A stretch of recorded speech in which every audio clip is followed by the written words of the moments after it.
we all know that sales can be a lucrative career if you can be good at what you're doing. And but you made this post about how, it was all about money chasing, right? It was like, okay, I can buy this car, I can buy my dream home, and I bought it, and this and that, and I thought I was going to get the satisfaction, but I didn't.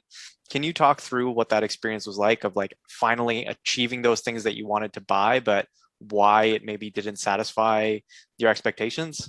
Yeah, I mean, I remember it like it was yesterday. So, just to give a little context, I had been number one sales rep in my previous company, Rico. And then I got promoted. I was number one sales manager. Then I got promoted again and it was number one general manager and number one director. So I had this history of success and I was always like riding a high, the high of being number one, the high of recognition, achievement. I was a top performer and felt really good. And that was my identity. That was who I was. So I get to Salesforce and I finish rookie of the year. My first year, I over my plan. I sell a 7-figure deal, and now my ego's like top of the world, right? I'm thinking, man, I could do anything. Yeah. Well, then I go and miss quota 3 years in a row. 3 years in a row. 2 years was pretty bad, and then I'm like, you know what? It's not me. It's my assignment. It's my boss. It's where I am. I'm going to change division. So I go to the commercial division from enterprise, and then I hit 95% of plan, and I barely miss it. And I remember that night.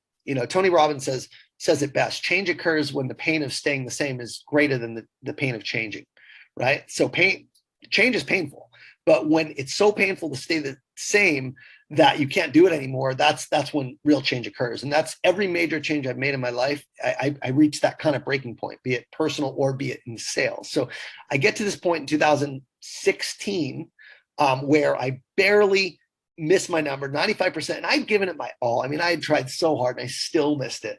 And at that point, I remember it was January 31st. It was the end of our fiscal year. I was told I was getting an order. It didn't come through. And my head just started like the worst pulsing migraine I've ever had. And my ears were ringing. And I'm like, fuck this, part of my language, never again. I will never have this feeling again in my life. Mm-hmm. Okay. And that was the year I decided to join a program. It was called Epic Impact. That's the hat I'm wearing right now. And it was all about like helping sales leaders get to that next level and reaching their true potential. And they didn't teach sales. They didn't teach sales training. They taught personal development. They taught, vision. They taught, alignment. They taught a lot of the stuff that I'm talking about now, which brings that true fulfillment. And so my, year when I went through and joined Epic Impact was the year I finished number one. And I remember I got the biggest deal of my career. It was a $12 million TCV deal. And Oh, wow. yeah, it was huge. And my quota that year, I finished almost 400% of plan. And I remember like a week or two later, I was sitting in my car and I had like literally just closed this huge deal. And I remember feeling like, is this it? Is this what I've worked my whole life for? I just got to the pinnacle of the sales world.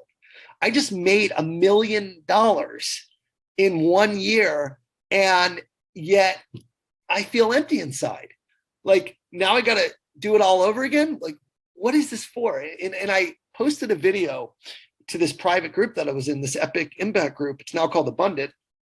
And I talked about how I was feeling. I'm like, I feel a little down and I feel like I should be on this high. But that's what happens when you're chasing achievement. When you're chasing a process of being the best you can every day, there is no end in sight. There is no goal. There is no outcome. The goal is to be your best version today and focus on doing everything you can today to hit the goals that you have right in front of you.